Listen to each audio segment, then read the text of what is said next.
नमस्कार, सक्सेस कार्यक्रम में आपका स्वागत है। आज हमारा सौभाग्य है कि आज हमारे साथ हैं वरिष्ठ पत्रकार और लोकतांत्रिक जन मोर्चा के संयोजक सुभाष सैनी जी।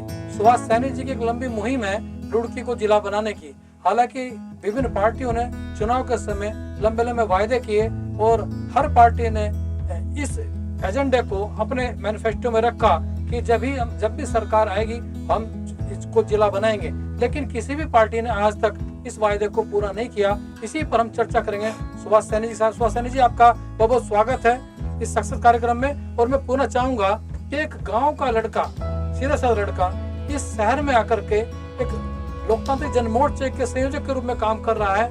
ये जो सफर है आपका करीब 30-35 साल का, इसे किस रूप में देखते हैं आप? बहुत बहुत धन्यवाद श्री गोपाल नारसन जी। आप हमारे वरिष्ठ साथी भी हैं, आपको सभी जानकारी भी है कि ये सफर जो है ये एक कलम से चला हुआ है पत्रकारिता के रूप में, और आज वही सफर कहीं ना कहीं संघर्ष और सेवा के माध्यम से सड़कों पर है, और उसके पीछे अन्याय और शोषण के खिलाफ ये एक जंग है हमारी। और आज आप देख रहे हैं कि उत्तराखंड को बने 20 साल हो चुके हैं, और जो यहाँ मूलभूत सुविधाएं देने की बात थी, और छोटे छोटे जब राज्य की कल्पना हम कर रहे थे और उत्तराखंड वजूद में आया तो 13 जिलों का यहाँ कॉन्सेप्ट इन्होंने रखा। 13 जिले आज भी हैं, और उसके बाद जिले की बात बराबर चलती रही जैसा आपने कहा। लेकिन आप देखते हैं कि जनता चाहती है जिला बने, लेकिन राजनीतिक दल ये सगुफा छोड़ते हैं। जब चुनाव आते हैं उसके बाद फिर वो इसे नकार देते हैं, भूल जाते हैं। ये सहारनपुर जनपद का एक तहसील है रुड़की, और इस तहसील के हरिद्वार, लक्सर ये सब भाग हुआ करते थे। भगवानपुर भाग रहा है इसमें। और इस तहसील के अगर हमें कहूँ कि ये तहसील ही एक जिला है हरिद्वार, तो वो गलत नहीं होगा। और इसमें हरिद्वार तहसील बन गई, लक्सर तहसील बन गई और भगवानपुर तहसील बन गई, और एक तहसील और घोषणा हुई थी नारसन तहसील के लिए, वो परवान नहीं चढ़ पाई है। तो क्या आप नहीं मानते कि हरिद्वार की बजाय रुड़की जिला बनना चाहिए? रुड़की तहसील में तो हरिद्वार हुआ करता था, ये तो रुड़की तहसील का हिस्सा हरिद्वार था। लेकिन ये कुंभ क्षेत्र होने की वजह से 1988 में हरिद्वार जिला बना। उसके बाद में लगता था कि अब कहीं ना कहीं ये जिला मुख्यालय रुड़की लेकर आएंगे, लेकिन वो भी नहीं हुआ। और मेरा मानना है कि उस समय के जो राजनीतिक नेतृत्व रहा है वो भी इतना मजबूत नहीं था कि वो जिला मुख्यालय यहाँ तक ले आते। यदि जिला मुख्यालय आज यहाँ होता तो ये कसमकस ना होती, भाई जिला मुख्यालय यहाँ है, हरिद्वार का नाम होता। ऐसे बहुत से जिले हैं कि उनका जिला मुख्यालय कहीं और है और नाम से वो दूसरे नाम से उनका जनपद है। तो ऐसी भी कोशिश यहाँ हमारे नेताओं ने नहीं की। इस चूक के लिए किसको जिम्मेदार मानते हैं आप?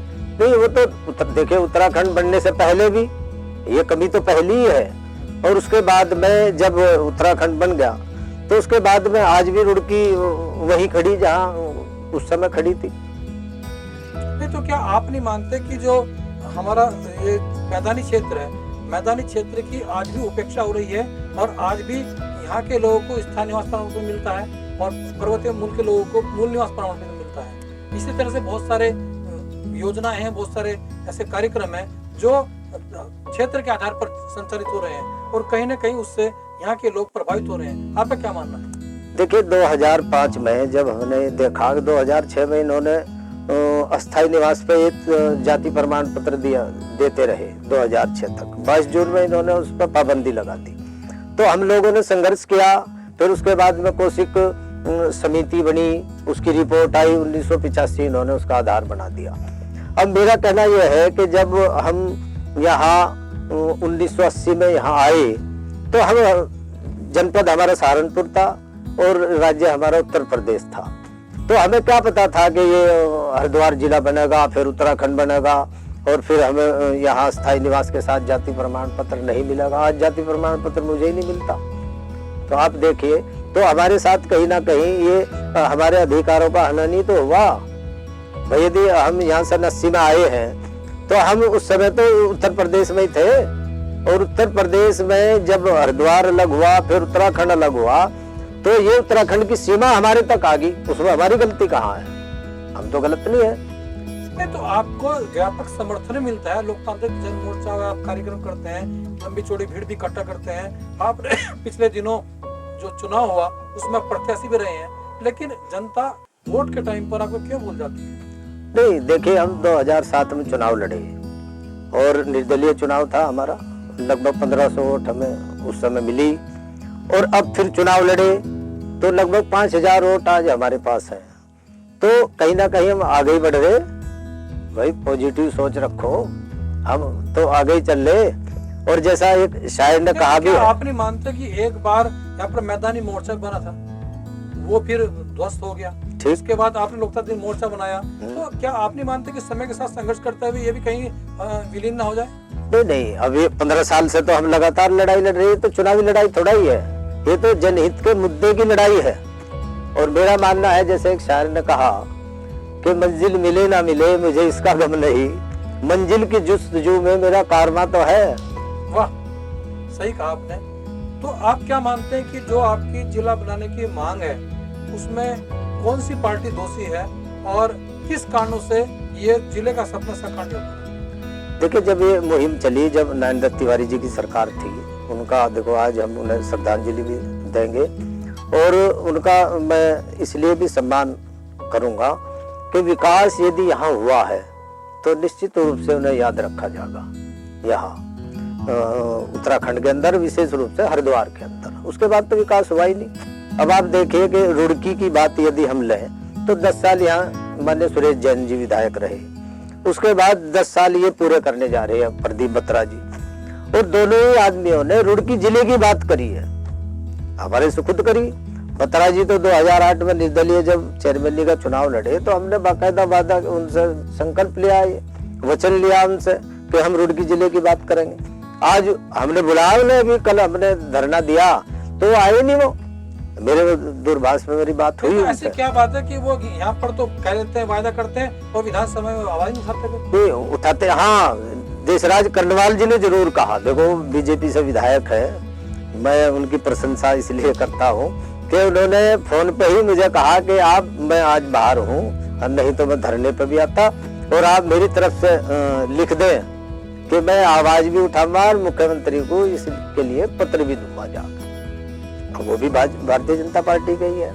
वैसे तो आपको एक वरिष्ठ पत्रकार भी हैं, तो मैं पूछना चाहता हूँ कि अभी जो दौर चल रहा है, इस दौर में पत्रकारिता के ऊपर लगातार पत्रकारों पर हमले हो रहे हैं और बहुत सारे इस तरह से कि अगर आपने खिलाफ लिख दिया, आपने सरकार की विचारधारा से थोड़ा भिन्न गए तो आपको गिरफ्तार किया जा सकता है, कुछ किया सकता है। तो इससे जो हालात है आज की, तो क्या आप इसको लोकतंत्र के लिए घातक मानते हैं? नहीं, वो तो आज तो पाबंदियां बहुत हैं, हम खुद चूंकि महसूस भी करते हैं। अभी आप तो देखिए कि निगम का चुनाव हुआ, इसमें क्या नहीं हुआ। पहले आपने उसे कोर्ट में उलझाया ताकि भाई पिछड़े बना आ जाए ये सीट, उसके बाद में आपने परिसीमन में उसे बाहर कर दिया, कुछ अंदर कर दिया। अब ये दांव पेच आपने चले, लेकिन उसके बाद भी भारतीय जनता पार्टी से जीतती नहीं, कहाँ जीत पाई इसे। अरे ये दांव पेच सब उसी के ही है। और यदि हम अपनी बात करें तो यदि हम साफ सुथरे ना हो और जमीन पर हमारा संघर्ष ना हो, रियलिटी से हम काम ना करते होंगे, तो ये हमें कहाँ लड़ने देते। आप देख रहे, चुनाव लड़े हम और डट कर लड़े, भारतीय जनता पार्टी हारी, कांग्रेस भी हारी, दोनों पार्टियां हारी, ऐसा नहीं है। निश्चित रूप से बहुत बड़ी बात आपने कही है और हम एक अल्प विराम लेते हैं, उसके बाद बात करेंगे। हमारे साथ है सुभाष सैनी जी। ब्रेक के बाद फिर से आपका स्वागत है। हमारे साथ है सुभाष सैनी जी। हम बात कर रहे थे रुड़की को जिला बनाने को लेकर के, हम बात कर रहे थे पत्रकारिता को लेकर के। सुभाष सैनी जी, पूछना चाहूंगा कि पिछले 30-35 वर्षों से आप पत्रकारिता में हैं, तो कितना बदलाव हुआ है? एक समय वो था जब रुड़की के अंदर ग्रामीण जनता और सदाशत टाइम्स साप्ताहिक अखबारों पर रुड़की निर्भर हुआ करती थी। आज इलेक्ट्रो मीडिया की घुसपैठ है, आज जो प्रिंट मीडिया है वो उछाले ले रहा है, तो आपका क्या कहना है? देखिए, बदलाव तो हर क्षेत्र में आया है। आप यदि पत्रकारिता की बात करें तो वो मिशनरी भाव तो आज नहीं है, हम मार्केटिंग का हिस्सा हो गए और बिजनेस हमारा प्राथमिकता बन गया इसमें, इस क्षेत्र में। और यही वजह है कि जब मिशनरी भाव जहाँ खत्म होता है वहाँ कहीं ना कहीं हम उस रास्ते से अलग निकल जाते हैं। और आप पत्रकारिता को ही क्यों लें, आप पॉलिटिक्स में देख लें। आज जो ट्रेंड है, पहले जो आप समझते चुनाव होता था वो चंदों से चुनाव लड़ा जाता था और ईमानदार आदमी का चयन किया जाता था कि ईमानदारी से ये सेवा करेंगे। लेकिन आज क्या है, मेरा मानना कि जब से विधायक निधि आई तो इसमें जब विधायक के साथ निधि जुड़ गई तो निधि ने आज पूरा ट्रेंड बदल कर रख दिया। और आप देख रहे कि जो भारतीय जनता पार्टी है या फिर ये कांग्रेस है, इसमें इस तरह के लोगों को ही चयन वो प्रत्याशी के रूप में करते हैं कि जो कहीं ना कहीं धनाढ़ लोग हैं, पैसे वाले लोग हैं। निश्चित रूप से हमने भी कई बार आवाज उठाई है कि 10% लोगों का लोकतंत्र है और 90% जो है ना वो बंधक बने हुए हैं, और ये वास्तव में लोकतंत्र है ही नहीं, क्योंकि 10% लोग ही चुनाव लड़ने में सक्षम है। जिस देश में 90% लोग चुनाव लड़ने में सक्षम न हो, वहाँ पर लोकतंत्र की परिभाषा ईमानदारी के साथ नहीं की जा सकती। और मैं आपको कहना चाहता हूँ कि आप ग्रामीण पत्रकारिता से जुड़े रहे हैं, और कल चूंकि 6 अप्रैल को बाबू सिंह चौहान जो बिजनौर टाइम्स के संस्थापक भी हैं, संस्थापक संपादक रहे हैं, उनकी कल पुण्यतिथि है। और मैं कह सकता हूँ कि बिजनौर के अंदर ग्रामीण क्षेत्र में चिंगारी और बिजनौर टाइम्स का एक बड़ा स्थान है, और उसी की बदौलत उनके जो बिजनौर टाइम्स के संपादक चंद्रमणि जी वो प्रेस काउंसिल ऑफ इंडिया के मेंबर हैं, और जो उनके चिंगारी के संपादक हैं वो जो सूचना विभाग उत्तर प्रदेश उसकी समिति के सदस्य हैं वो। तो क्या आप मानते हैं कि ग्रामीण पत्रकारिता के बिना आज का जो दौर है वो संभव नहीं हो सकता? ईमानदारी पत्रकारिता शहर को ग्रामीण की तरफ जाना ही पड़ेगा, या आप मानते हैं? नहीं, बिल्कुल ऐसा नहीं। अब देखिए, आप जहाँ तक इलेक्ट्रॉनिक मीडिया की बात है, उसके साथ सोशल मीडिया, इसका महत्व कितना बढ़ गया आज। आप देखिए, प्रिंट मीडिया कहीं ना कहीं बैकफुट पे है, हम तो उसी से जुड़े रहे।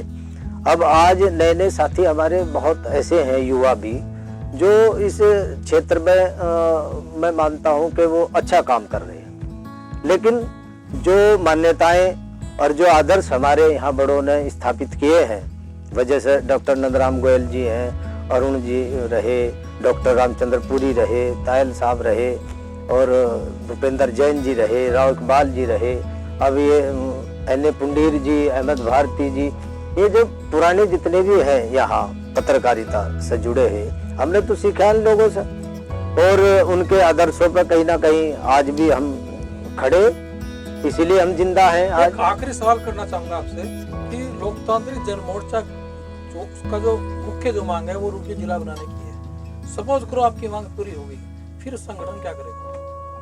नहीं, अब ये मांग पूरी तो हो भाई, संगठन क्या करेगा? आप देखे, उत्तराखंड क्रांति दल राज्य आंदोलन के मूल में रही वो पार्टी, अब वो क्या कर रही है? आज तो खत्म हो गया। हाँ, अब ये लक्ष्य तो पूरा हो। आप देख रहे कि आजादी की लड़ाई जिन्होंने लड़ी थी वो आजादी की लड़ाई तक थे ना।